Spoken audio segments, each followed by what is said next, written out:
Hello guys, welcome to PyQuan. Here I'm back with another time and work problem. A does 4 by 5th of a work in 20 days.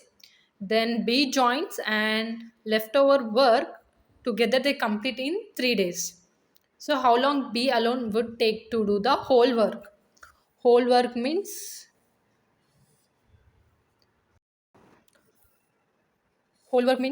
one work, not a fraction of work, whole work, one work.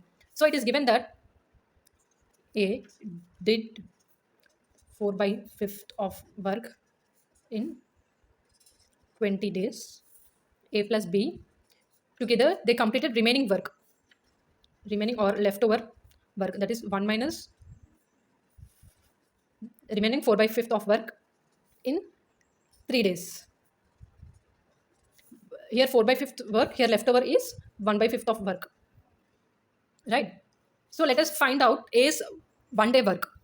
A can do 4 by 5th of work in 20 days.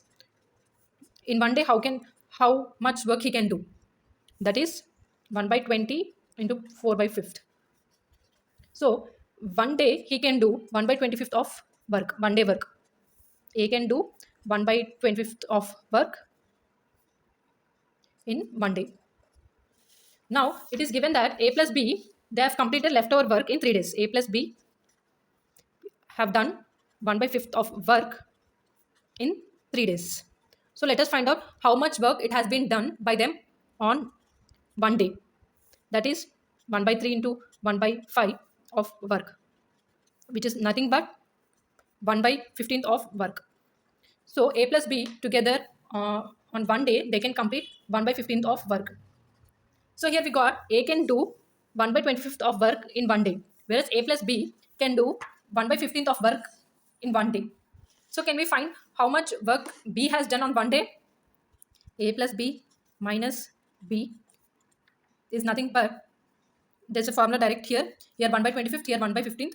Here, so 25 into 15 by 25 minus 15. 5 2s are 5 3s are. So here 75 by 2 days. Mixed fraction, that is 1 by 2 days. Just C option, that is 7.5 days. So we have to find 1 day work so that we can get B's 1 day work. So here this 75 by 2 days, this is one work, not a fraction of work, one work. I hope you guys have understood this problem. Thank you.